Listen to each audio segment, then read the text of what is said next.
Merci à vous de rester branchés sur Mondico Télévision. Merci de nous choisir pour suivre votre émission Une femme, un jour. Chaque jour, nous vous proposons un nouveau visage d'une femme qui partage son expérience en vue de booster d'autres femmes à devenir utiles dans la société. Aujourd'hui, nous recevons Madame Marie-Josée Zeka, une femme travailleuse à découvrir. Madame Marjo, en fait, c'est le diminutif de Marie-Josée. Jadis, je m'appelais Marie-Josée Zeka Manzi. Aujourd'hui, je suis Marie-Josée Zeka Kalunga parce que je suis très mariée à Monsieur Chico Kalunga. Donc voilà. J'ai été licenciée en 2015 et j'ai chômé 2 ans. Et après, je me suis retrouvée pour travailler avec un monsieur qui faisait des créations de sites web, qui vivait à Bruxelles, en fait, en Belgique. Et après, j'ai fait quelques mois, je crois moins d'un an. Et après, le monsieur s'en allait pas. Le monsieur avec qui je travaillais a créé sa propre société, Angel Consulting, où j'ai commencé à travailler comme assistante commerciale au début. Et après, très vite, je suis devenue l'assistante exécutive de monsieur. Et après, comme la société Angel, c'était une société de consultance, nous faisons des prestations dans d'autres entreprises. Et après, j'ai presté plusieurs fois à Forbes Afrique. Après, je suis devenue maintenant agent de Forbes Afrique. J'ai commencé à Forbes Afrique en 2018 et à cause de la Covid-19, les choses allaient un peu de mal en pire jusqu'à ce que les choses avaient un peu stoppé. Et la dame qui était la DG des Forbes Afrique a créé sa société et que j'ai continué à travailler avec la dame, vu que je travaillais bien. Et après, j'ai arrêté là-bas. Maintenant, je suis dans un ministère de la place. Ah, c'est pas facile. Mais on tient le coup. Je prépare tout la veille. Comme je rentre plus tôt, je prépare tout la veille, les uniformes, la tenue de tout le monde. Et le matin, les enfants commencent à partir. Mon mari, après moi, je suis. C'est pas facile du tout, mais quand on a l'habitude maintenant, comme je suis un peu très organisée, donc ça paraît un peu plus facile, mais c'est quand même dur. Évidemment, je suis très satisfaite parce que quand on est petite, nous rêvons. On veut être comme ceci, on veut être comme celle-là, on veut être comme telle dame, on veut être femme au foyer et tout. Mais quand, malgré les tempêtes, malgré les hauts et les bas, vous n'avez jamais lâché et vous arrivez quand même là où vous avez toujours rêvé, je dirais que je suis satisfaite, très satisfaite. Un rêve d'enfant, c'était de rendre fière ma mère. Parce que mon père est mort, j'avais 16 ans. On est à 6, je suis l'aînée. Notre cadet avait 1 an. Vous savez, quand on est veuve, on passe par des moments très difficiles. Mais j'ai su transformer mes blessures en force. Et c'est ça qui m'a motivée tous les jours de ne jamais lâcher pour arriver là où je suis devenue aujourd'hui. Bon, je dirais comme qualité, je suis quelqu'un de très sociable. Je suis quelqu'un qui aime les gens. Je passe toujours les intérêts des autres en avant. Je suis quelqu'un comme ça. Mais côté... bon, comme tout être humain, hein, on a des défauts, on a des qualités. Mais les défauts, j'aime pas la tromperie, j'aime pas le mensonge. Et je suis quelqu'un qui se fâche un peu trop vite. Parce que je sais pas, peut-être parce que je suis très gentille. Donc, je me fâche un peu très vite, mais bon. J'essaie toujours chaque jour de m'améliorer et de surpasser un peu la colère. Comme je le dis tantôt, le plus grand défi de ma vie, c'était de rendre fière ma mère. Ça n'a pas été facile. L'école, j'étais en 3e des humanités, il fallait finir, obtenir le diplôme d'État, entrer à l'université. Un avenir incertain, mais je me suis battue sans relâche. Je me suis fixé des objectifs. Je n'étais pas parfaite, hein. Je suis passée par l'adolescence, il y a eu quand même des trucs, mais je n'ai jamais abandonné mes objectifs. Tous les jours, je me réveille le matin pour dire que je dois y arriver, je dois rendre fière cette veuve. Et voilà. En fait, ma motivation, c'est moi-même.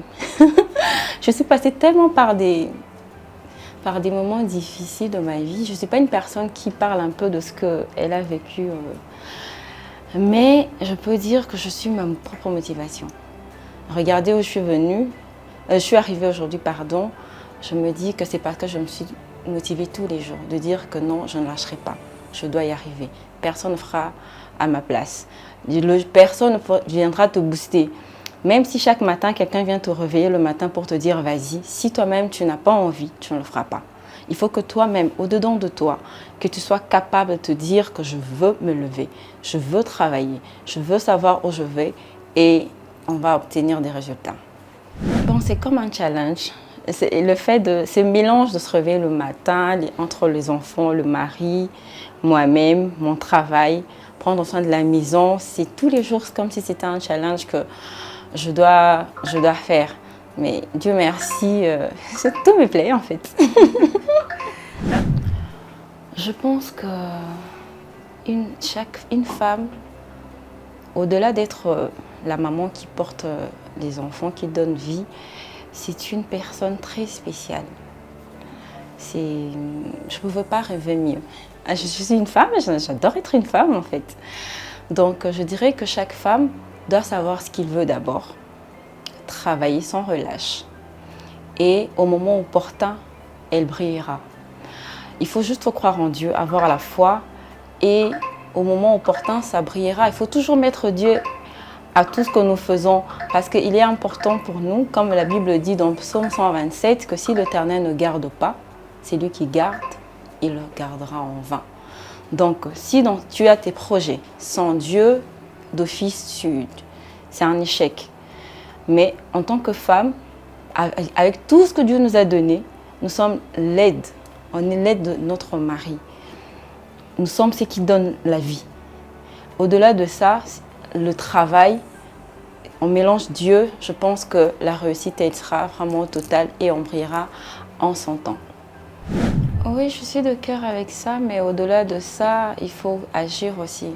Parce que ce sont nos frères, ce sont nos sœurs, ce sont nos enfants, nos filles, nos petites sœurs qui sont en train d'être violées tous les jours, pendant que nous, peut-être ici, on est dans la paix, mais de l'autre côté, c'est très très dur. Au-delà de ça, on doit agir parce que tous les jours, on est de cœur avec eux. Mais il faut agir au-delà de ça. Il ne faut pas seulement être ensemble spirituellement, mais il faut agir. Pour l'avenir, je suis en train de mettre en place une société de consultance. Parce que là, je suis dans un ministère, mais j'ai besoin de faire un truc à moi aussi. Ce serait dans la communication, prestations aussi. Mais je n'ai pas encore toutes les idées en place, mais je suis déjà en train d'essayer de mettre chaque chose à sa place. Au moment opportun, je le mettrai sur pied pour aussi aider les autres, ceux qui sont dans le chômage, de pouvoir travailler aussi, de pouvoir gagner quelque chose. Donc voilà, c'est un peu ça. Ce qui me rend heureux. Ok, je suis heureuse parce que je suis en vie.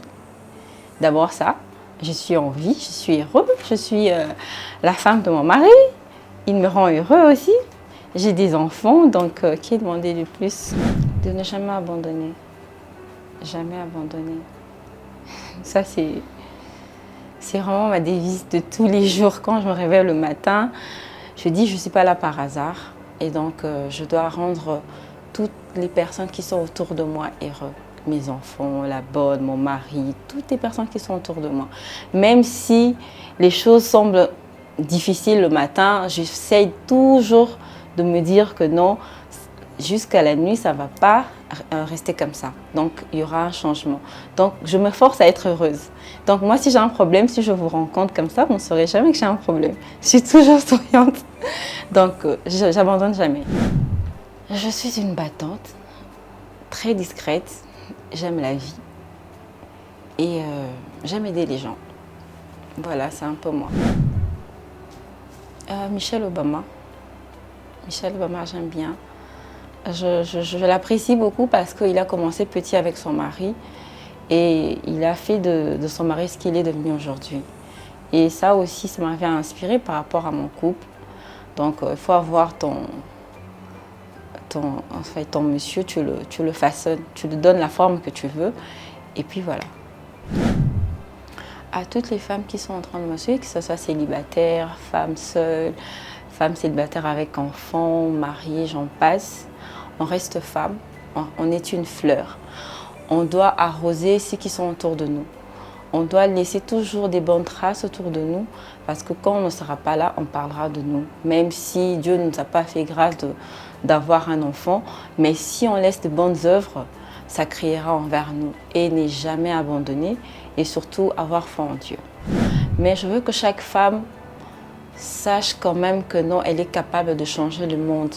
Elle doit savoir apporter quelque chose. Là où elle se trouve, elle n'est pas là par hasard. Quel que soit le temps qu'on passe, on n'est pas là par hasard. Si Dieu nous donne le souffle de vie, c'est qu'on est capable de changer quelque chose. On est capable de se battre. Il faut toujours changer les blessures en force ou en sagesse. Parce que dans la vie, il n'y aura pas que de roses. Il y a le haut, il y a les bas. Mais dans chaque partie de la vie, on doit savoir se tenir tête, être forte et avancer et foncer. J'ai béni toutes les femmes du monde entier, toutes les mamans congolaises. Que Dieu nous bénisse et que Dieu nous donne un grand cœur. Voilà. Ainsi se renferme votre émission 100% féminin, Une femme un jour avec Madame Marie-Josée Zeka.